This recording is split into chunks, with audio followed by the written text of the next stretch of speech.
Hello once again, and welcome to another edition of the SaskAgToday.com Roundtable. I'm joined by the Chief Agricultural Editor of SaskAgToday.com, Kevin Hirsch, as well as the 620 CKRM Regina Agri-News Director, Ryan Young.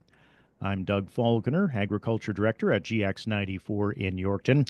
And looking at the week that was, gentlemen, we'll start off with Canada's Farm Show in Regina. And Ryan, you had a chance to witness it firsthand. How did it go for its move from June to March? I kind of felt overall that it was pretty good. Looking at the attendance, for example, I noticed where we were located, it was kind of near Banner Hall. So it was kind of in I call a transitional area between one side of the farm show and the other side, right across from the launch pad, too. So for me covering the event personally, that was very convenient for me because I just had to walk 20 feet one way, get all my stuff for the farm show, and come back. So that was really nice. But for the attendance, I thought it was pretty good. Kind of the peak times were between 10 a.m. and 2 p.m. pretty much, since the show hours were 9 to 4. And I think that was carried a lot by the students that came by as part of the Ag in the Classroom Saskatchewan Think Ag Expo. They were touring around different parts of the venue, kind of learning the nuances of agri-food and agriculture. So it was really nice to see a bunch of kids running around and even checking out the Agricultural Manufacturers of Canada Mobile Skills Lab, where they had all the virtual reality sets set up to, kind of try your hand at riding a combine or operating an excavator and so on. I tried that personally, and I can say that being an excavator operator is not in my future career plans. It was it's kind of disorienting with the VR headset. Didn't help that I had a headache at the time. So, but I thought that was kind of fun. But yeah, attendance was really good. Speaking with a lot of exhibitors and other farmers as well, they really liked the fact that it was held earlier in the year before seeding, so gives you a little bit of time to check things out before the real work gets going. And I also felt that the pre-show events that were held, it's kind of nice timing that the Jelly Roll concert was here in Regina, so that brought a lot of people, as well as the welcome reception that's held typically prior to Canada's Farm Show. That was well attended as well. So that was a nice kind of lead up into Canada's Farm Show, and then the event itself, obviously. So a lot of exhibitors felt that it's going to be here to stay. A lot of them were kind of contemplating as to whether they were going to give it one more chance or not, and I think they're glad that they did give it that chance. So we'll see if Real can build off of this momentum and move forward. Kevin, did you have a chance to head down there at all?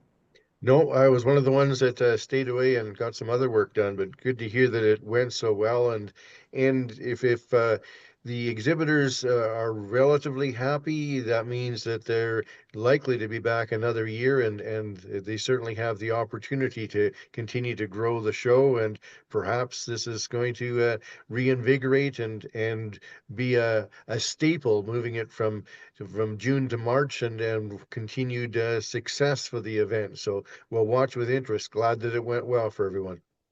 Of course, during Canada's Farm Show, the Saskatchewan budget was unveiled. And Ryan, I guess you had a chance to scrum with the Premier and the NDP leader. Yeah, that was prior to the budget. I believe it was a day before, and Scott Moe was given a little bit of hints as to what is going to be included in the budget. And a question was asked about how the tariffs were going to impact the budget, and that was the question going into it, obviously. And he admitted that it will likely result in an impact of revenues for the province. So I didn't really get a chance to see the numbers in depth, but I do believe in when he says that the revenues are going to be impacted by the tariffs and a whole lot of other things as well. I found it kind of interesting that they didn't include any tariff support for any industries, especially agriculture. But the reasoning for that, in one way, I don't really blame them for it, because how can you set aside a contingency fund or know the amount of dollars that you're going to allocate for something that constantly changes, seemingly hourly or every day? So they decided that the finances itself, there was a surplus of $12 million in the budget overall. So they kind of feel that the budget is strong enough to kind of withstand whatever's going to be thrown our way in terms of tariffs, whether that's more from the US or more from China or if India decides to beef up tariffs, we'll see what happens. But overall, they feel like it's good enough, and also kind of nice to see that there was some investments in ag as well, including agricultural research. The budget overall $625 million, which is an increase from the previous year. So that's good. And another takeaway for me was Sask crop insurance. They have a net surplus for this year, which is nice compared to a deficit from the previous year. That's obviously going to be saved aside for when farmers do actually need it, when there's severe weather that comes our way or any other disruptions should the tariffs continue, into the growing season. So lots of takeaways there. And as far as the NDP went, they were just looking for something that would acknowledge the current challenges that Saskatchewan is facing, most notably the tariffs. So not seeing that, obviously, the not a very good reaction from the NDP, I guess. Kevin, did you have a chance to delve into the agriculture numbers that were included in the Saskatchewan budget? Well, my observation would be that hopefully we'll get a more normal growing season year, and then crop insurance payouts will return to more semblance of normal, and maybe that we can continue to grow the surplus in that crop insurance program. But where I think it could cost governments, federal and provincial, quite a bit more money if income drops, as I suspect it will, given what we see for grain prices. Even if we grow a decent crop, agri-stability payments could be sizable, much more sizable than we've seen in recent years. So I think that might be an area where funding would increase on the agriculture budget, and perhaps more than they have budgeted for.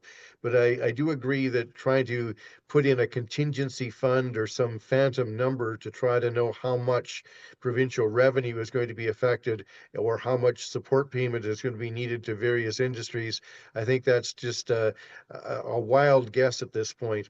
I think we would be very lucky to end the fiscal year and have that slim $12 million surplus. I don't believe that will happen. I think we'll be into another deficit position, but knowing how much to account for that in a contingency fund, I think is very, very difficult. Something else that came out this week was the Farm Credit Canada Farmland Values Report. And Kevin, it showed that Saskatchewan was leading the way, I guess, when it comes to an increase. Yeah, interesting when you delve into the numbers. The Saskatchewan overall increase on cultivated land was 13.1%. And that's sizable. And like you say, that led the nation higher than anybody else. But the previous year, 2023, Saskatchewan's farmland values actually went up by 15.7%. So this is a little slower rate of increase. And it's also interesting if you delve into the individual geographic regions. And if you look at southwestern Saskatchewan, where the crops have not been good in recent years, that increase in farmland values in 2024 was only 4.1%, versus many other areas of the province that were as high as 19.9% increase in northwestern Saskatchewan.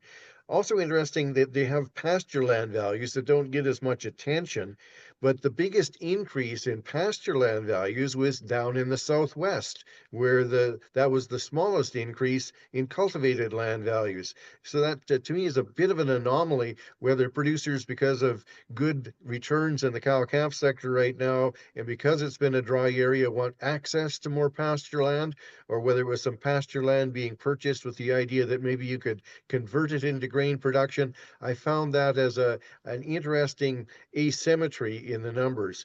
But a year from now, when we have 2025 numbers, I don't think we're going to, the way the economy looks right now, I don't think we're going to see these substantial increases in farmland values that we've become accustomed to. We also had this week was Farm Safety Week. And Ryan, I believe you had a chance to speak with, I think it was Robin Anderson, right, about that? That's correct. Yeah, she's the director of communications for the Canadian Agricultural Safety Association, and obviously kind of flying under the radar with all the tariff talk and the budget and Canada's Farm Show. But it is an annual initiative that happens around this time of the month and the year that they usually take the lead on. And just basically raising awareness. There's no really main theme, but ag safety is obviously the theme of it. So just reminding farmers to keep safety on the farm a top priority. As Ag Canada had some stats, interestingly enough, that an average of 62 people pass away per year due to agriculture related incidents. And the number of children and youth under this unfortunate fate, for the lack of a better phrase, is about 9 per year. So if we can get that number down to 0 ultimately, that would be fantastic. But just a reminder for producers, as including Kevin yourself, as you're going to head into seeding, just remember to keep safety top of mind. Yeah, it's a good timing, isn't it, Kevin? I guess we're just probably about a month away from some general field operations. Yeah, and even the getting ready, and as you get older and more feeble like me, you're at more risk. It's some of the old people and some of the very young people that are sometimes most at risk when you look at it statistically. But sometimes we see the big wrecks, like somebody letting the GPS do all the work and running into a hydropower line and creating quite a picture for various social media, but tend to survive that. But it's the trips and falls off of an air seeder cart or rollovers when you're doing some areas of field work. It's bales that roll over the top of a front end loader when you're feeding cattle. It's livestock issues, getting trapped in a pen with ornery livestock. There's all sorts of things that can go wrong, and we can't beat the safety drum too much. It seems like even though we're more and more automated, we haven't really been able to make a dent in the farm safety statistics over time, and that's unfortunate. Something else we wanted to touch on was, I guess, grain and oilseed prices. And we saw canola bounce back early in the week. It was bouncing back from those losses from the previous week. And then once the Chinese tariffs went on Thursday, we started to see it plummet again Thursday and Friday. Your thoughts on canola and other grains right now, Kevin? Well, certainly we saw, some people might describe it as a dead cat bounce after the huge drop that we saw in canola values last week. They did recover somewhat, but that was relatively short-lived. In total, canola prices are very, very soft. There's some analysis that would suggest that maybe wheat prices have some upside potential. But as people do their budgets and try to figure out what there might be money to be made at, it's rather slim pickings out there. And canola being our most important crop, down to not much more than $12 a bushel in many areas and many time frames, that's a big kick in the pants for everybody's budget. And how about livestock prices? Have either of you heard anything about how livestock prices went this week? Go ahead, Ryan. I was just gonna say I haven't really looked at it this week just because of the fact that I was at Canada's Farm Show. But just to kind of add to what Kevin was saying about canola earlier, I had a reporter come up to me in the week and ask me if I heard anything from farmers with regards to seeding plans or anything like that. And I've heard that some are questioning whether it's worthwhile to seed canola, might take the seed back, and others say that their seeding intentions are already planted, so to speak, unintentional pun. But, it's just simply too late in the year to, make those changes. So, yeah, we'll just kind of see what happens with the canola prices moving forward. But again, livestock prices, I'm not sure. I haven't really looked at it. How about you, Kevin? Yeah, from what I've seen, livestock prices have held in pretty good, and so has livestock price insurance. Those values, I don't think have changed substantially. Still, in my opinion, some really good opportunity to lock in a floor price. Regarding canola and seeding intentions, this is mostly secondhand, but I hear that seed companies are pretty surly about you thinking you're going to return seed that you've requested or paid for. Much more difficult to deal with than in previous years because I think they're worried about a flood of canola seed coming back to them. Looking ahead to next week, it sounds like we could be headed towards a federal election call. Quite likely, it seems like they've telegraphed the intentions fairly well, and our new Prime Minister Mark Carney sounds like is set to call an election for late April, early May, and the Conservatives and Liberals almost in a deadlock. So it's going to be a lot of rhetoric over the weeks ahead as they fight it out to who will form government. And will we see ourselves in a bit of a flux as perhaps we're in the middle of an election campaign when U.S. President Donald Trump's next tariff deadline of April 2nd rolls around? Yeah, rather than a lame duck prime minister, we'll have really nobody that's truly prime minister in the middle of an election campaign. But I guess we'll have it sorted out by, at the worst case scenario, a little over a month or 5 weeks from now. So uh, it will be an interesting campaign. It'll be interesting to see if the Liberal resurgence in popularity holds through the election campaign or whether it falls off. So I think this is going to be one of the most interesting elections to watch in a long, long time. Your thoughts, Ryan, on that? What I kind of think about with that, should it go ahead, we're kind of hearing that Sunday specifically is when Mark Carney is going to call the election. I kind of look at it as short-term pain in the sense that, yes, we're going to be an election campaign. Yes, we're not really going to have a government. Technically, we haven't since Christmas. I do hope it results in long-term gain, that we have a strong mandate. Whoever's going to form government, whether it's going to be the Liberals once again or the Conservatives might take it. Who knows? Historically speaking, it's either been Liberal or Conservative, not to discredit the other parties, but really they just don't have a dog in the fight in this case. But whoever wins is going to have a tall task in dealing with these tariffs, and that's going to be what the election campaign is going to be all about.